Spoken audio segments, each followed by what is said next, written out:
Bonjour à tous, aujourd'hui nous allons voir comment diviser 864 par 36, d'abord de manière classique et ensuite avec l'aide du boulier.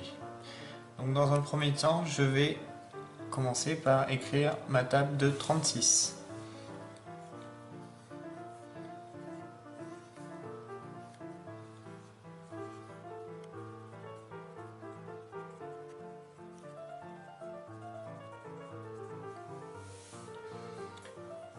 Une fois que j'ai tous mes résultats, je peux commencer à résoudre ma division. Donc je vais chercher ici, pour 864, combien de fois j'ai 36. Si je me réfère à ma table, je vois ici que 10 fois 36 égale 360. Donc forcément ce sera supérieur. J'ai le droit d'ajouter un 0 ici pour construire le 10 fois 36, mais dans ce cas-là, il faut que j'ajoute un 0 au résultat. Donc je retrouve bien ici 10 fois 36 égale 360 comme en bas. Pour continuer, je vais regarder le résultat de 20 fois 36 et trouver 720. 30 fois 36 égale 1080. Je me rends compte ici que 864 se trouve entre 720 et 1080. Donc je vais garder le 20 comme résultat de mon quotient. Et je vais ensuite soustraire les 720.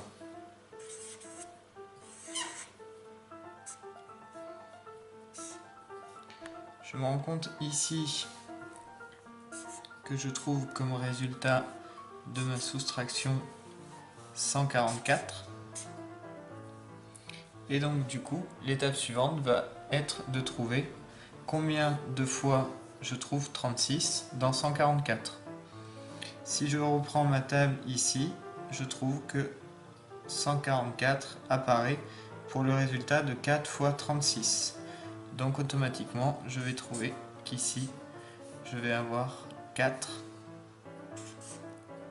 et je vais pouvoir soustraire 144.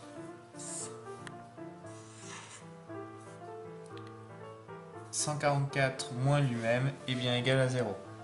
Pour terminer, je vais additionner mes deux quotients et je trouve comme résultat 24. Donc 864 divisé par 36 égale 24. Maintenant, nous allons voir comment effectuer cette division avec le boulier. Dans un premier temps, je vais inscrire le dividende, donc dans notre cas 864, sur mon boulier, sans respecter les conventions. Donc, la première colonne de mon boulier, ici, va représenter mes centaines. Donc je vais inscrire un 8, suivi de mes dizaines, auxquelles j'active 6 perles, et enfin de mes unités, auxquelles je vais mettre 4. Donc j'inscris bien 864. Le quotient, les résultats que nous allons trouver au fur et à mesure, vont s'inscrire ici. Donc en commençant par les unités de manière conventionnelle. Donc nous allons chercher maintenant combien de fois 36 dans 864. Je vais pouvoir utiliser la même table que celle que nous avons construite précédemment. Et donc je me rends compte ici que 20 fois 36 égale 720. Donc je vais commencer par inscrire à l'emplacement des dizaines mon résultat. Donc je vais activer 2 perles qui représentent 20. Et ensuite je vais soustraire le 720 donc à mon dividende. Dans la colonne des unités, nous n'enlevons rien. Nous enlevons 20 dans la colonne des dizaines. Donc ça veut dire que je vais enlever une perle, faire mon échange et enlever une seconde perle. Et enfin nous enlevons 7 dans la colonne des centaines. Donc je vais pouvoir enlever une quinaire et 2 perles. Donc je retrouve ici 144. Pour poursuivre dans mon calcul, je vais tout simplement regarder ici quel résultat est associé à 144 et je trouve que 4 fois 36 me donne bien 144. Donc je vais ici indiquer 4 pour la construction de mon quotient, 4 unités. Et enfin, je vais soustraire donc 4 unités, 4 dizaines et une centaine.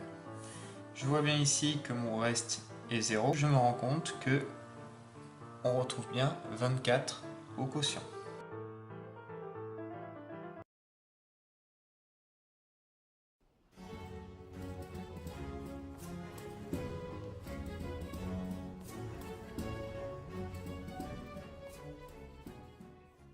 Pour tout savoir sur nos actions, notamment l'organisation d'un concours national de calcul mental, rejoignez-nous sur inumérisme.fr et pour tout ce qui concerne les bouliers sur édition-abacus.com.